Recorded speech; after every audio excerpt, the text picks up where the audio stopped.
यह कहानी त्रेता युग की है। उस समय श्रवण कुमार नाम का एक बालक था। उसके माता पिता अंधे थे और उन्होंने श्रवण को कई मुसीबतों का सामना करते हुए पाला था। श्रवण कुमार बचपन से ही अपने माता पिता का बहुत आदर करता था। जैसे जैसे श्रवण बड़ा होता गया, उसने घर की जिम्मेदारी अपने कंधों पर ले ली। वह रोजाना सुबह उठकर सबसे पहले अपने माता पिता को स्नान कराने के लिए तालाब से पानी भरकर लाता था। इसके बाद वह तुरंत जंगल की ओर लकड़ियां बीनने जाता। फिर लकड़ियां लाने के बाद श्रवण चूल्हा जलाकर माता पिता के लिए खाना बनाता था। श्रवण को इतनी मेहनत करते देख उसकी माँ हमेशा उसे टोकती थी। वह कहती थी, श्रवण बेटा, तुम इतना सारा काम अकेले क्यों करते हो?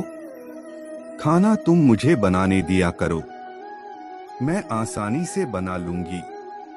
इसके बदले तुम थोड़ा आराम कर लिया करो। माँ की इन बातों को सुनकर श्रवण कुमार कहता, नहीं माँ, मैं ये सारे काम आप लोगों के लिए ही तो करता हूँ। भला अपने माँ बाप के लिए किए गए कामों में कैसी थकान, उल्टा मुझे तो खुशी मिलती है। श्रवण कुमार की इन बातों को सुनकर उसकी माँ भावुक हो गई।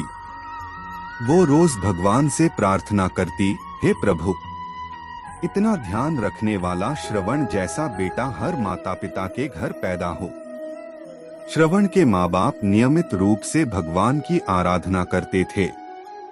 वह उनके लिए फूल और पूजा की अन्य सामग्री लाता, फिर खुद भी बिना देर किए माता पिता के साथ पूजा में शामिल हो जाता था। श्रवण कुमार धीरे धीरे बड़ा हुआ और जल्दी से घर के कार्यों को खत्म करके बाहर काम पर निकल जाता था। एक दिन श्रवण अपने माता पिता के साथ बैठा था। तभी उन्होंने श्रवण से कहा, बेटा, तुमने हमारी हर ख्वाहिश पूरा की है। अब हमारी केवल एक ही इच्छा है जिसे हम पूरी करना चाहते हैं।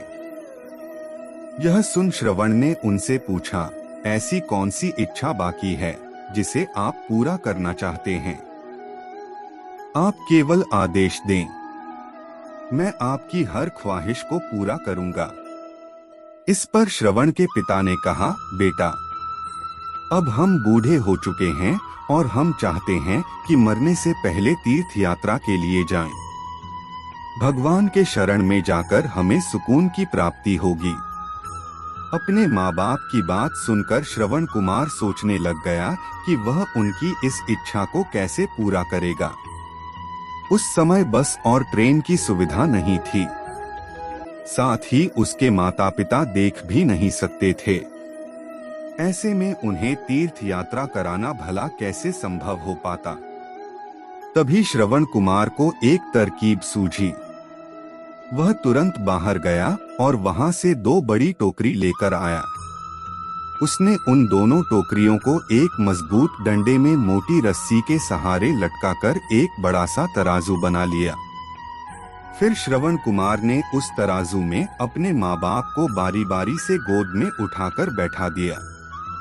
उसके बाद तराजू को अपने कंधों पर लेकर उन्हें तीर्थ यात्रा पर लेकर निकल पड़ा। वह लगातार कुछ दिनों तक अपने माता पिता को एक के बाद एक सभी पवित्र स्थलों पर घुमाने लगा। इस दौरान श्रवण कुमार ने अपने माता पिता को प्रयाग से लेकर काशी तक के दर्शन कराए।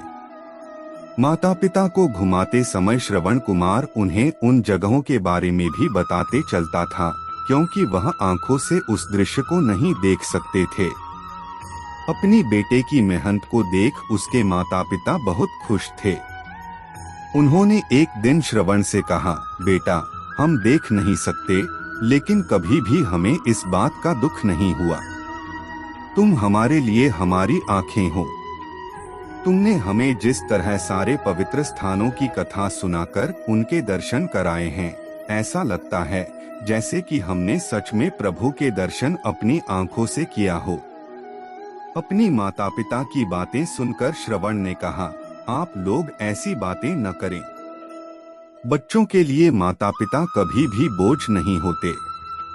यह तो बच्चों का धर्म होता है एक दिन श्रवण कुमार आराम करने के लिए अयोध्या के पास अपने माता पिता के साथ रुका। तभी उसकी माँ ने पानी पीने की इच्छा जताई। श्रवण को पास में ही एक नदी दिखाई दी। उसने अपने माता पिता से कहा, आप दोनों यहाँ आराम करें, मैं आप लोगों के लिए अभी पानी लेकर आता हूँ।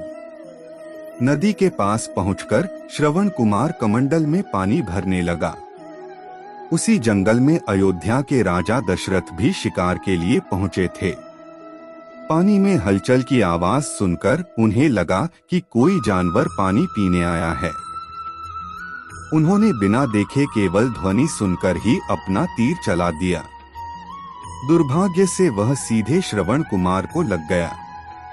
तीर लगते ही वह चीख पड़ा। इसके बाद राजा दशरथ जब अपने शिकार को देखने पहुंचे तो वहां श्रवण था। वो तुरंत श्रवण कुमार के नजदीक पहुंचे और कहा, मुझसे बहुत बड़ी भूल हो गई, मुझे माफ कर दीजिए।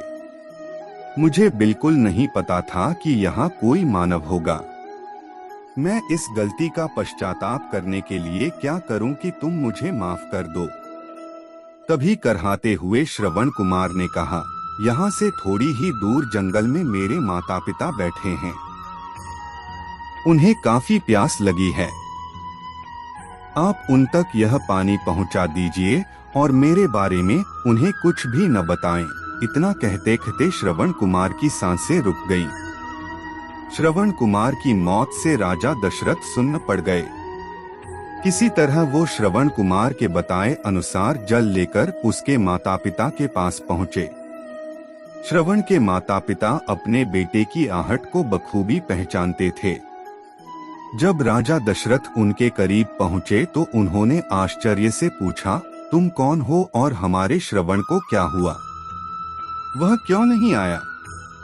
राजा दशरथ उनके सवालों का जवाब नहीं दे पाए।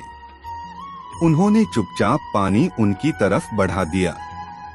तभी श्रवण की मां ने चिंतित स्वर में जोर से कहा, तुम कौन हो और मेरा बेटा कहाँ है? ये बताते क्यों नहीं हो? श्रवण की मां की चिंता देखकर राजा दशरथ ने कहा, मां मुझे माफ कर दीजिए। शिकार करने के लिए मैंने जो तीर चलाया था वो सीधे आपके बेटे श्रवण को जा लगा। उसने मुझे आप लोगों के बारे में बताया, इसलिए मैं यहाँ पानी लेकर चला आया। इतना कहकर राजा दशरथ चुप हो गए। राजा दशरथ की बात सुनकर श्रवण की मां जोर जोर से रोने लगी। उन दोनों ने अपने बेटे की मौत के गम में राजा दशरथ के लाए हुए पानी को हाथ तक नहीं लगाया।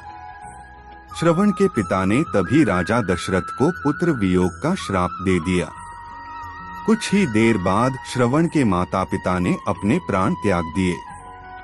बताया जाता है कि श्रवण कुमार के पिता के श्राप के परिणाम स्वरूप ही राजा दशरथ को अपने पुत्र राम से दूर रहने पड़ा था।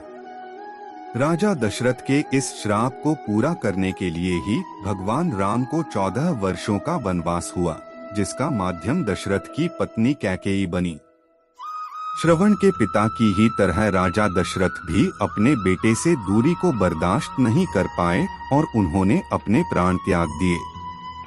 कहानी से सीख, हर बच्चे को अपने माता पिता की सेवा श्रवण कुमार की तरह ही निस्वार्थ भाव से करनी चाहिए। यही उनका सबसे बड़ा कर्तव्य है।